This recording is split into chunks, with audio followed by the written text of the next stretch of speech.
ബിസ്മില്ലാഹിർ റഹ്മാനിർ റഹീം.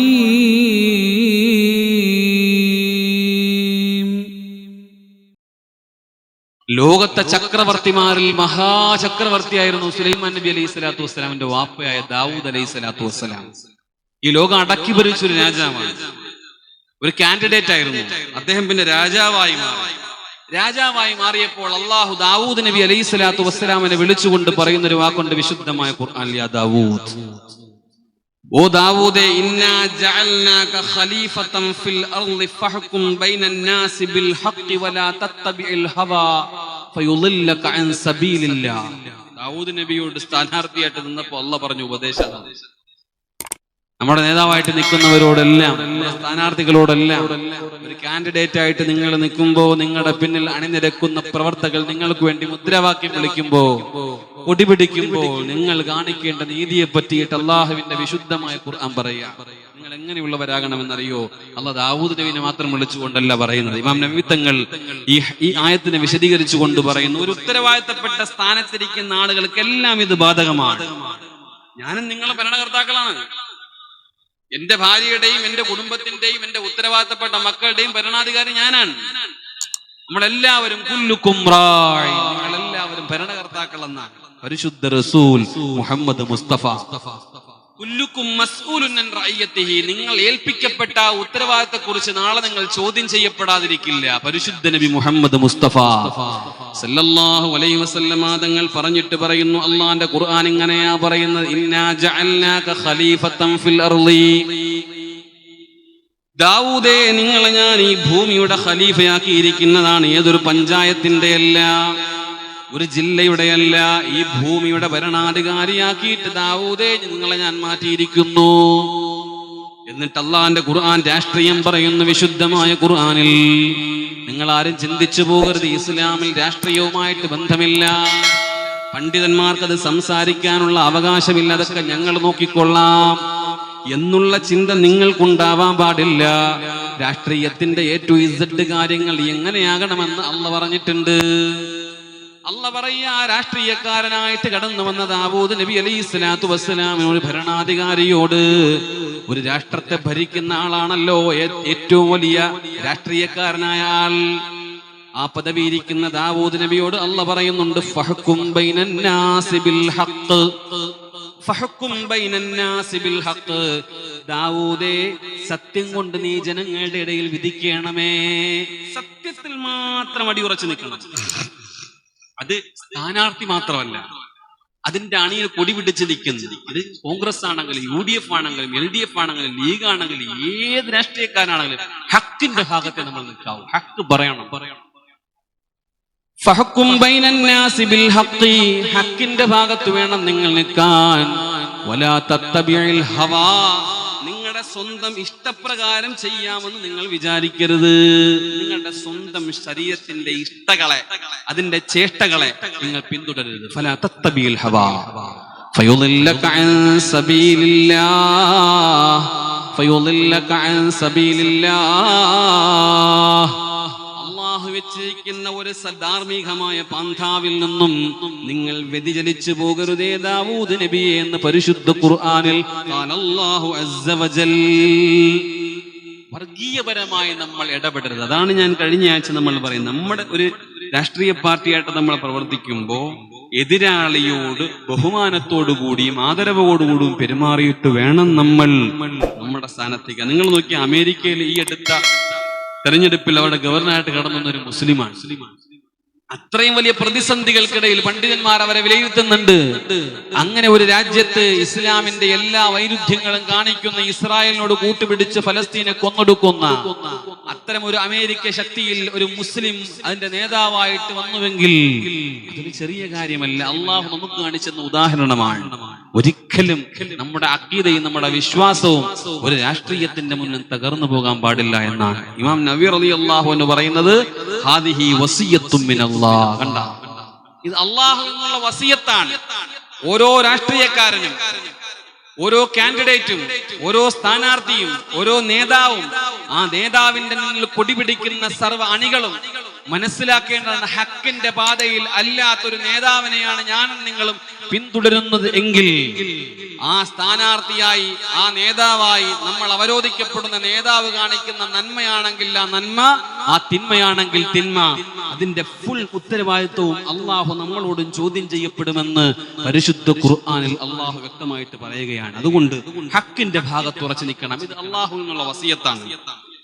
ഇമാം നബവി തങ്ങൾ ഇവിടെ പറയുന്നത് ഇതൊരു നേതാവിന്റെ, ഒരു രാജ്യത്തിന്റെ നേതാവിനെ പറ്റിയല്ല. അതൊരു പഞ്ചായത്താണെങ്കിലും, ഒരു ജില്ലയാണെങ്കിലും, ഒരു മഹലിന്റെ കമ്മിറ്റിക്കാരനാകട്ടെ, ഒരു ഇമാമാകട്ടെ, ഒരു ഖത്തീബാകട്ടെ, ഒരു മദ്രസ മുഅല്ലിമാവട്ടെ, ഒരു കുടുംബനാഥനാവട്ടെ, ഒരു കുടുംബനാഥയാകട്ടെ, എടാ നിന്നെ ഏൽപ്പിച്ചിരിക്കുന്ന ഉത്തരവാദിത്തത്തെ പറ്റി അള്ളാഹു ചോദ്യം ചെയ്യാതെ നിന്നെ വിടില്ല. പരിശുദ്ധ മുഹമ്മദ് മുസ്തഫ. അള്ളാഹു നമുക്ക് ഈമാൻ തരുമാറാവട്ടെ. അള്ളാഹു നമുക്ക് ഈമാൻ തരുമാറാവട്ടെ. അന്നബി സുർഅ എന്ന് പറയുന്നവർ റിപ്പോർട്ട് ചെയ്യുന്നു, കാന ഖദ് ഖറഅൽ കിതാബ അന്നൽ വലീദ് ഇബ്നു അബ്ദുൽ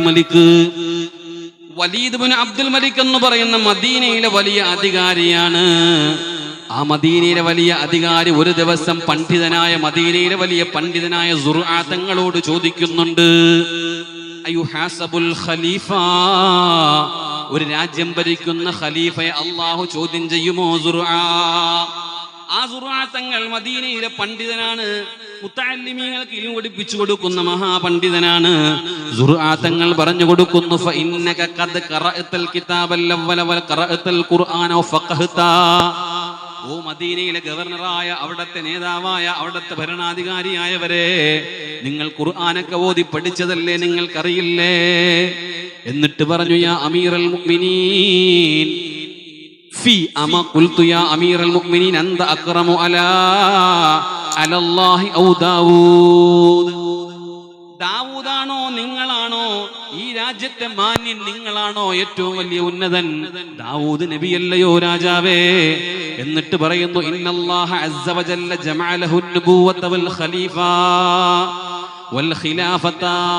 ദാവൂദ് നബിക്ക് അള്ളാഹു പ്രവാചകത്വവും ഖലീഫയാവാനും നേതാവാനും സ്ഥാനം കൊടുത്തിട്ട് ആ ദാവൂദ് നബിയെ പോലും അള്ളാഹു വെറുതെ വിട്ടില്ലെങ്കിൽ, ചെറിയ ഭരണമോ വലിയ ഭരണമോ എന്നല്ല, ആ നാട്ടിൽ എന്ത് നടന്നാലും നിങ്ങൾ ചോദ്യം ചെയ്യപ്പെടുമെന്ന് ഖുർആൻ പറയുമ്പോ, ഇവിടെ ഞാൻ ചർച്ച ചെയ്യുന്നത് മുസ്ലിമേ രാഷ്ട്രീയത്തെ കുറിച്ചാണ്, അതിൽ ഇസ്ലാമിന്റെ സ്ഥാനത്തെ കുറിച്ചാണ്. നിങ്ങൾ വണ്ടിയിലൂടെ സഞ്ചരിക്കുമ്പോഴും, നിങ്ങൾ കൊടി പിടിക്കുമ്പോഴും, നിങ്ങൾ അണിനിരക്കുമ്പോഴും അള്ളാന്റെ ദീനിനെ മറന്നിട്ട് ദീനുമായിട്ട് ബന്ധപ്പെട്ടതല്ല. ഞങ്ങളുടെ നാട്ടിന്റെ ഭരണമാണെന്ന് വിചാരിച്ച് എന്തും കാട്ടിക്കൂട്ടാമെന്ന് നിങ്ങൾ വിചാരിക്കരുത്. അതിലേത് രാഷ്ട്രീയ പാർട്ടിയുടെ നേതാവാണെങ്കിലും അവരെ ജയിക്കാൻ വേണ്ടിയിട്ട്, കമ്മീഷൻ കൊടുക്കാൻ വേണ്ടിയിട്ട് പൈസ കൊടുക്കാനാണ് പോകുന്നതെങ്കിൽ അതിൽ അള്ളാഹുവിന്റെ പൊരുത്തമുണ്ടാവൂല. എനിക്ക് വോട്ട് ചെയ്യണമെന്ന് പറഞ്ഞ് പൈസ കൊടുത്ത് വോട്ട് മേടിക്കുന്നവരുണ്ട്. ബീഹാറിൽ കണ്ടില്ലേ, ഓരോ പെണ്ണിന്റെയും അക്കൗണ്ടിൽ 10,000 രൂപ ഇട്ട് കൊടുത്തിട്ട്, 10,000 രൂപ ഇട്ട് കൊടുത്ത 1.5 ലക്ഷത്തോളം വരുന്ന പെണ്ണുങ്ങളുടെ അക്കൗണ്ടിൽ 10,000 രൂപ ഇട്ട് കൊടുത്ത് വിജയിച്ചിട്ട്, ഇവിടുത്തെ സംഘപരിവാര ശക്തി ആ നാട്ടിന്റെ അധികാരം കിട്ടിയപ്പോ ആദ്യം തച്ചു തകർത്തത് ആ പൈസ മേടിച്ച പെണ്ണുങ്ങളുടെ വീടാണെങ്കിൽ, സഹോദരങ്ങളെ മുസ്ലിമേ, നീ അതിന് കൂട്ടുനിൽക്കരുത്.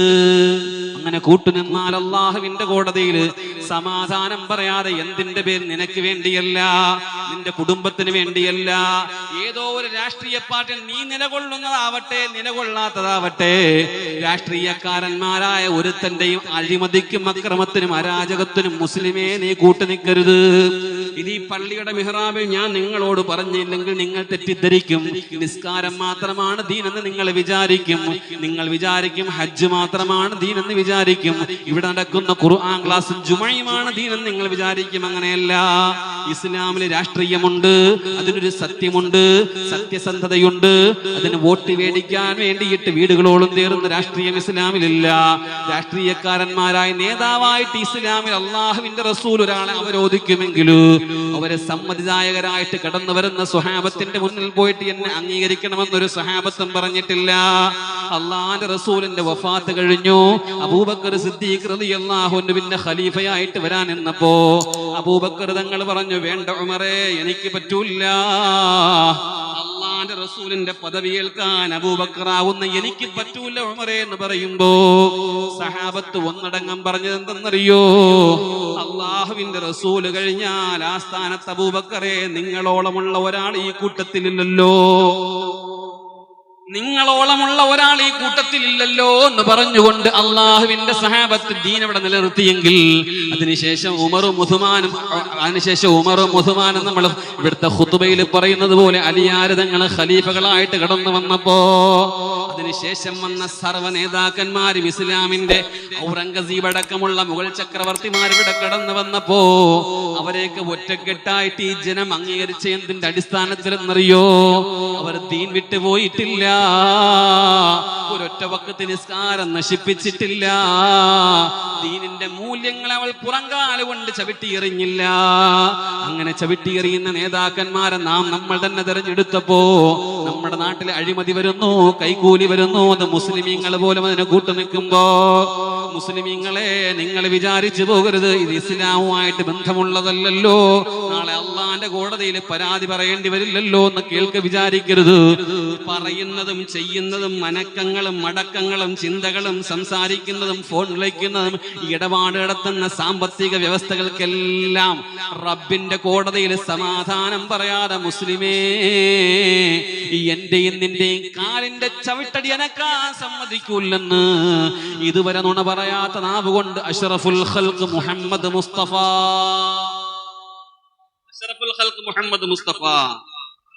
ഞാൻ പറയുന്നത് എന്തിനാണെന്നറിയോ? ഞാൻ പറയുന്നത് നിങ്ങൾ രാഷ്ട്രീയ പ്രവർത്തനം നടത്താതിരിക്കാൻ വേണ്ടിയല്ല, നടത്താതിരിക്കാൻ വേണ്ടിയല്ല, എത്തണം. പക്ഷെ ഹക്കിന്റെ മുന്നിലാണ്, സത്യസന്ധമായാവണം എന്നാണ്. ഇത് വിശുദ്ധമായ ഖുർആൻ പറഞ്ഞതാണ്. നിങ്ങൾ ഇത് കേട്ടു നോക്ക്. ഒരുപാട് സംഭവങ്ങളുണ്ട് വിശുദ്ധമായ ഖുർആൻ പറയുന്നുണ്ട്. സൂറത്തുൽ കഹ്ഫ് എല്ലാ വെള്ളിയാഴ്ചയും 3 പ്രാവശ്യം ഓതേണ്ട സൂറത്താണ് സൂറത്തുൽ കഹ്ഫ്. ഒരു പ്രാവശ്യം പോലും ഓതൂല എന്നുള്ള സത്യമാണ്. കവലയിപ്പോയി 1/2 മണിക്കൂർ സംസാരിച്ചാലും സൂറത്തുൽ കഹ്ഫ് 15 മണി ഇരിക്കില്ല. കാരണം അത് ഓതിക്കഴിഞ്ഞാൽ അടുത്ത ആഴ്ച വരെ നിനക്ക് കാവലെന്നാണ്. 3 പ്രാവശ്യം ഓതിയാലോ നിന്റെ പിന്നിൽ പിശാചിന്റെ ശല്യം പോലും വരില്ലെന്നാണ്. ആ സൂറത്തിൽ ഒരു വലിയ രാഷ്ട്രീയക്കാരനെ പറ്റിയിട്ട് അള്ളാഹുവിന്റെ ഖുർആൻ പറയുന്നുണ്ട്. ഇത് കേൾക്കുമ്പോൾ നിങ്ങൾ എന്ത് ഖുർആൻ രാഷ്ട്രീയമാണോ എന്ന് നിങ്ങൾ ചിന്തിക്കരുത്. ഏതൊരു വിഷയം സംസാരിച്ചാലും അതിനെ പറ്റിയിട്ട് ഖുർആൻ ചർച്ചയുണ്ട്. മതത്തെ പറ്റി പറഞ്ഞു, രോഗത്തെ പറ്റി പറഞ്ഞു, ആരോഗ്യത്തെ പറ്റി പറഞ്ഞു, ഏത് വിഷയത്തിലും വിശുദ്ധമായ ഖുർആൻ പറയുന്നത് നോക്ക്, പഠിച്ചു നോക്ക്. ആയത്തിന്റെ വിശുദ്ധമായ ഖുർആൻ നല്ല ഒരു ഒന്നാം തരം രാഷ്ട്രീയക്കാരനെ പറ്റി സൂറത്തുൽ കഹ്ഫ് പറയുന്നുണ്ട്. ഇങ്ങനെയാണ്: ഖാലൂ യാ ദൽ ഖർനൈൻ ഇന്ന യഅജൂജ വമഅജൂജ മുഫ്സിദൂന ഫിൽ അർള് ഫഹൽ നജ്അലു ലക ഖർജൻ അലാ അൻ തജ്അല ബൈനനാ വബൈനഹും സദ്ദാ قال ما مكنني فيه ربي خير فأعينوني بقوة أجعل بينكم وبينهم ردما. ഏറ്റവും വലിയ രാഷ്ട്രീയക്കാരനെ, രാജാക്കന്മാരിൽ ഈ ലോകം അടക്കി ഭരിച്ച ധാരാളം രാജാക്കന്മാരുടെ കടന്നുപോയിട്ടുണ്ട്. പക്ഷെ അവരെ ഒന്നും ഖുർആൻ പരിചയപ്പെടാത്ത, അമ്പിയാക്കളല്ലാത്ത, ഔലിയാക്കളല്ലാത്ത കേവലം ഒരു രാജാവിനെ പറ്റി, അദ്ദേഹത്തിന്റെ പേരാണ് ദുൽഖർനൈൻ. ദുൽഖർനൈൻ രാജാവിനെ പറ്റിയാണ് പറയുന്നത്. ദുൽഖർനൈൻ രാജാവ് ലോകം സഞ്ചരിക്കുന്ന ഒരു മഹാരാജാവാണ്. ആ രാജാവിന്റെ അടുക്കൽ കുറച്ചാളുകൾ വന്നു പറയുന്നുണ്ട്, ഇന്ന യഅജൂജ വമഅജൂജ. യഅജൂജ് മഅജൂജ് നമ്മളെല്ലാവരും കേട്ട് പരിചയമാണ്. മദ്രസയിലൊക്കെ ഖിയാമത്ത് നാളാവുമ്പോ പൊട്ടിപ്പുറപ്പെടുന്ന ഒരു വിഭാഗമാണ്, ശല്യങ്ങളാണ്, ഉപദ്രവകാരികളാണ്. അവരിങ്ങനെ ഉപദ്രവം കൊണ്ട് വിഹരിക്കുമ്പോ ദുൽഖർനൈൻ രാജാവിനോട് പറയുന്നു, മുഫ്സിദൂന ഫിൽ അർളി, അവർ ഭൂമിയിൽ കുഴപ്പമുണ്ടാക്കുന്നുണ്ട്, അവർ ഭൂമിയിൽ കുഴപ്പമുണ്ടാക്കുന്നുണ്ട് രാജാവേ. ഫഹൽ നജ്അലു ലക ഖർജാ, ഞങ്ങൾ എന്തെങ്കിലും കൈക്കൂലിയോ സംഭാവനകളോ നിങ്ങൾക്ക് തന്നേക്കാം. എന്തെങ്കിലും ഉപകാരം, പൈസ ഉണ്ടോ, സാമ്പത്തികം കൊണ്ട് ഞങ്ങൾ നിങ്ങളെ സഹായിക്കാം, എന്തെങ്കിലും വരുമാന മാർഗം ഞങ്ങൾക്ക് ഒപ്പിച്ചു തരാം. പക്ഷെ നിങ്ങൾ ഈ ഹംകിങ്ങളെ, ഈ ഷർറുകളെ ഒന്ന് ഒഴിവാക്കി തരണം എന്ന് ഖുർആനിൽ, വിശുദ്ധമായ ഖുർആൻ പറയുമ്പോ അന്തജ്അല ബൈനനാ വബൈനഹും സദ്ദാ, ആ യഅജൂജ് മഅജൂജിന്റെയും ഞങ്ങളുടെയും വലിയൊരു മതിൽക്കെട്ട് നിങ്ങൾ ഉണ്ടാക്കി തരണേ. ആ സമയത്ത് ദുൽഖർനൈൻ പറഞ്ഞ എന്തെന്നറിയോ?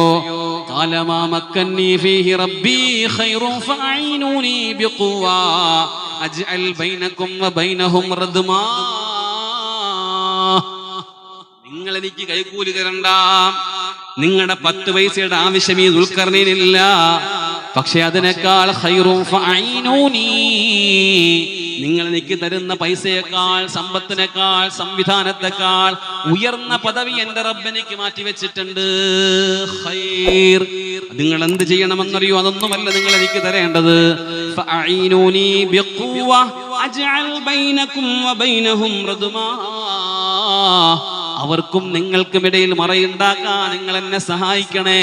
നിങ്ങളുടെ ശരീരം കൊണ്ട് ചുമട്ട് തൊഴിലാളികളായി ഇരുമ്പുകളും അയിരികളും കൊണ്ടുവന്ന് അതിന്റെ കട്ടകളും അതിന്റെ വസ്തുക്കളും കൊണ്ടുവന്ന് ചുമന്നുകൊണ്ടും കൂട്ടിയായി നിങ്ങൾ എന്റെ കൂടെ നിന്നാ മതി, ഞാൻ പണിഞ്ഞു തരാമെന്ന് പറയുമ്പോ ഇബ്നു അബ്ബാസ് റളിയല്ലാഹു അൻഹു പറയുന്നുണ്ട്, അന്നഹും അറാദു അൻ യജ്മഉ ലഹു മിൻ ബൈനിഹിം മാ ല യുഅ്തൂനഹു ഇയ്യാ.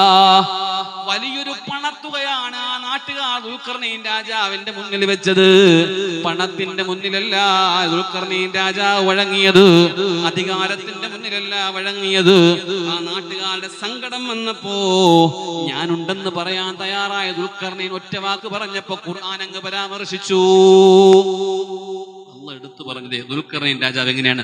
അതുകൊണ്ട് രാജ്യത്തിന്റെ രാഷ്ട്രീയക്കാരെ, ഭരണാധികാരികളെ തെരഞ്ഞെടുക്കുന്നവരെ, നേതാക്കന്മാരെ തെരഞ്ഞെടുക്കുന്നവരെ, ഹക്കുള്ളവരെ തെരഞ്ഞെടുക്ക്, നമുക്ക് ഉപകാരമുള്ളവരെ തെരഞ്ഞെടുക്ക്. അങ്ങനെ അവർ ഉപകാരത്തിൽ കയറിയിട്ട് എന്തെങ്കിലും അഴിമതിക്കാരാകുമെന്ന് നിങ്ങൾക്ക് ഉറപ്പുണ്ടെങ്കിൽ നിങ്ങൾ വോട്ട് ചെയ്യുമ്പോൾ സൂക്ഷിച്ച് വോട്ട് ചെയ്യണമെന്നാണ് വിശുദ്ധ ഇസ്ലാമാണ് ഞാൻ പറയുന്നത്. അള്ളാഹു നമുക്ക് ഈമാൻ തരുമാറാവട്ടെ. അള്ളാഹു നമുക്ക് ഈമാൻ തരുമാറാവട്ടെ. അബ്ദുല്ലാഹ് റളിയല്ലാഹു അൻഹു പറയുന്നുണ്ട്, അബി അഹ്മദ് അൽ-അസ്ലമി ഖാൽ ലമ്മാ ഖദിംനാ മഅ ഉമർ ഇബ്നുൽ ഖത്താബ് ജാബിയ എന്ന് പറയുന്ന പ്രദേശത്ത് മഹാനായ ഉമർ റളിയല്ലാഹു അൻഹു വന്നപ്പോൾ അവിടെ ഒരു ശൈഖ് ഉണ്ടായിരുന്നു,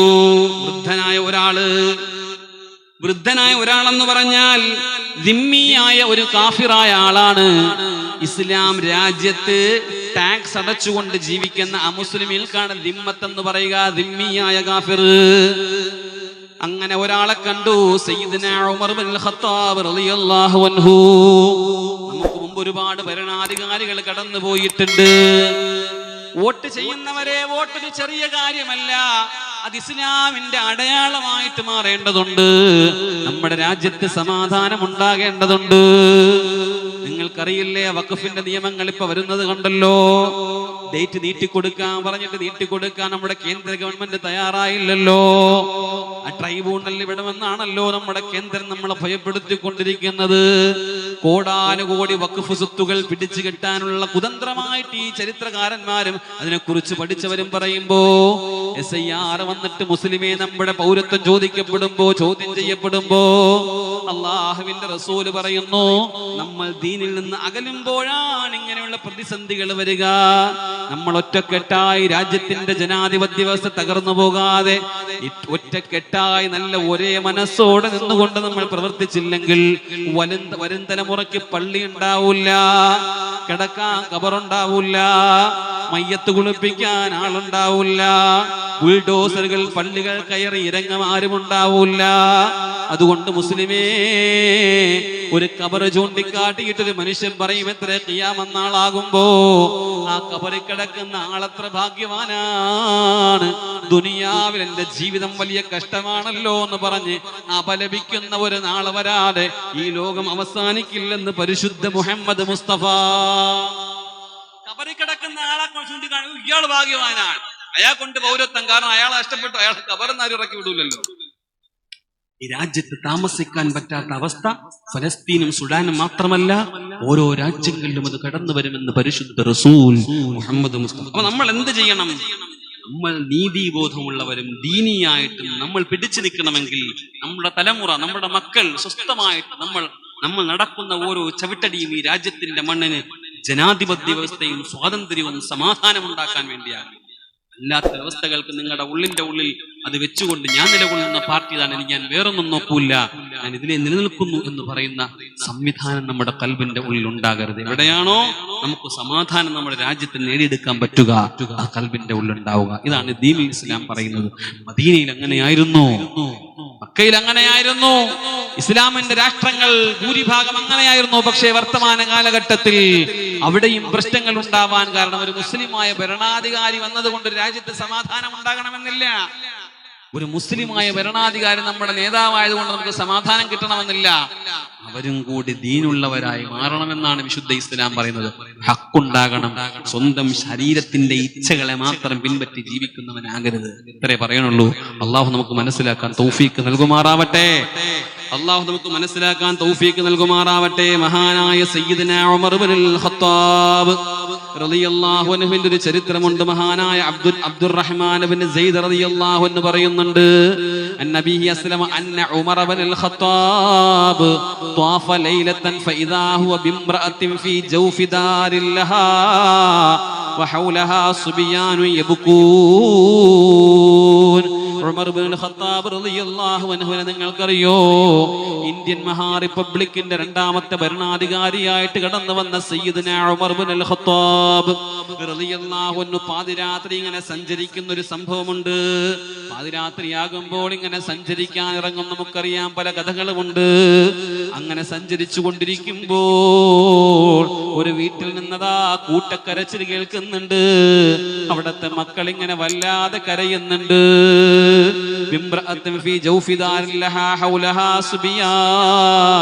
ചുറ്റുമുള്ള കുട്ടികളിൽ നിന്ന് ഇങ്ങനെ കരയാൻ. ഉമർ റളിയല്ലാഹു അൻഹുവിന്റെ ആ വീട്ടിന്റെ അകത്ത് കയറിയിട്ട് ചോദിച്ചു, അയാ അമത്തല്ലാഹ്, പൊന്നുമോളെ, നീ എന്തിനാണ് കരയുന്നത്? നിന്റെ മക്കൾ എന്തിനാണ് കരയുന്നതെന്ന് ചോദിക്കുമ്പോ മഹാനായ ഉമർ തങ്ങളോട് ആ പെണ്ണ് പറയും, മിനൽ ജൂ, വിശപ്പ് സഹിക്ക വയ്യാതെ കരയുകയാണ്. ഉമർ തങ്ങളാണെന്ന് മനസ്സിലാകുന്നില്ല. അടുപ്പത്തിങ്ങനെ തീ കത്തുന്നുണ്ട്, അടുപ്പത്ത് പാത്രമുണ്ട്, വെള്ളം ഇങ്ങനെ തിളയ്ക്കുന്നുണ്ട്. മാഹാദിഹിൽ ഖിദർ, എന്താണ് പെണ്ണേ ഈ പാത്രത്തിലുള്ളത്? ആ പാത്രത്തിൽ വെള്ളമാണ്. ആ പാത്രത്തിൽ ഇങ്ങനെ വെള്ളമാണ്. എന്റെ കുട്ടികൾ ഇതിങ്ങനെ പ്രതീക്ഷിച്ച് കരഞ്ഞ് കരഞ്ഞ് കിടന്നുറങ്ങുമല്ലോ, അത് ചിന്തിച്ചുകൊണ്ട് ഞാൻ ആ പാത്രം വെക്കുന്നതാണ്. സുബ്ഹാനല്ലാഹ്. അത് കേട്ടിട്ട് ഉമർ റളിയല്ലാഹു അൻഹു അവിടെ ഇരുന്നങ്ങ് കരയുകയാണ്. ഉമർ തങ്ങൾ അവിടെ ഇരുന്നങ്ങ് കരയുകയാണ്.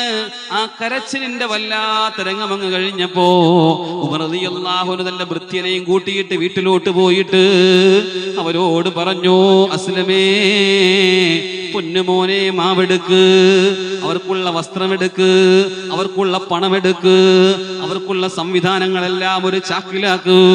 അങ്ങനെ വലിയൊരു ചാക്ക് നിറയെ സാധനവുമായിട്ട് ആ സാധനം ഇങ്ങനെ പൊതിഞ്ഞെടുത്തപ്പോ ആ രാജ്യത്തിന്റെ ഭരണാധികാരിയായ സയ്യിദുനാ ഉമർ ഇബ്നുൽ ഖത്താബ് തങ്ങൾ പറയുന്നു, ഇഹ്മിൽ അലയ്യാ, എന്റെ തലയിലോട്ട് വെക്കൂ. അപ്പൊ ഭൃത്യനായ അസ്ലം പറഞ്ഞു, വേണ്ട അമീറുൽ മുഅ്മിനീൻ, ഞാൻ വഹിച്ചുകൊള്ളാം. ലാ ഉമ്മ ലക യാ അസ്ലം, എടാ ഉമ്മയില്ലാത്ത മോനെ എന്ന് പറഞ്ഞവന് ദേഷ്യപ്പെട്ടുകൊണ്ട് സംസാരിക്കാൻ, നിന്റെ ഉമ്മ നിന്നെ പ്രസവിച്ചു പോയല്ലോ, നീ എന്തിനാ എന്നോടങ്ങനെ പറയുന്നത്? നിന്നോടല്ലല്ലോ ചോദിക്കുന്നത്.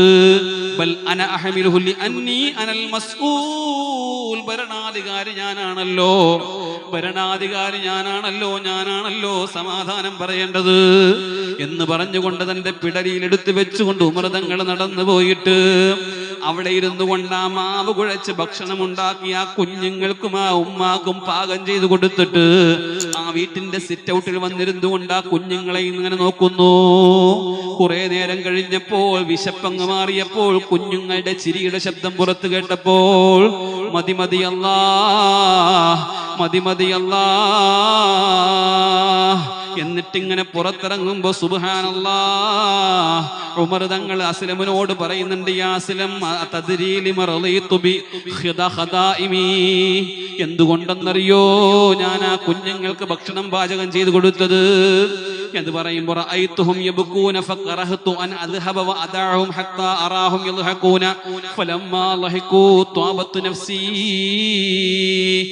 ആ നാട്ടിലുള്ള ഞാൻ ഭരിക്കുന്ന എന്റെ നാട്ടിന്റെ ചുറ്റുപരിധിയിലുള്ള ഏതെങ്കിലും ഒരു കുഞ്ഞ് കരഞ്ഞുകൊണ്ടിരിക്കെ ഈ ഉമറങ്ങാനും നടന്ന് വീട്ടിൽ പോയിട്ട് സമാധാനത്തോടെ ഉറങ്ങിയാൽ പിന്നെ എങ്ങനെയാണ് ഞാൻ അള്ളാന്റെ കോടതിയുടെ മുമ്പിൽ പോവുക എന്ന് പറഞ്ഞ് പൊട്ടിക്കരഞ്ഞ് ഉമർ എന്ന് പറയുന്ന ഒരു ഭരണാധികാരി മുന്നിലിരിക്കെ ഈ രാജ്യത്തിന്റെ രാഷ്ട്രപിതാവെന്നറിയപ്പെടുന്ന മഹാത്മാഗാന്ധിജി പോലും പറഞ്ഞില്ലേ, ഭരണാധികാരിയാകണമെങ്കിൽ അത് ഉമറിനെ പോലെയാകണമെന്ന്.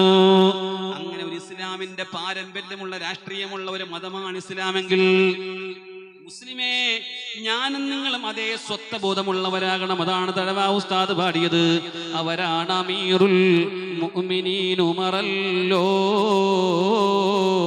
ജനസേവകന്മാർ പുള്ളിമാമാണല്ലോ. ഈ രീതിയിൽ മുളപ്പിക്കുവാനൊരു മണ്ണിനും കഴിവില്ലടോ, പ്രസവിക്കുവാനൊരു പെണ്ണിനും. ഭരണാധികാരി റസൂലുള്ളാഹി തന്നു. അതിനൊരു പാരമ്പര്യമുണ്ട്. രാഷ്ട്രീയത്തിന് ഇസ്ലാമിൽ നല്ല ഒരു പാരമ്പര്യമുണ്ട്. ആ പാരമ്പര്യത്തിനനുസരിച്ച് ജീവിക്കുന്ന മുസ്ലിമീങ്ങളായി ഞാനും നിങ്ങൾ മാറുക.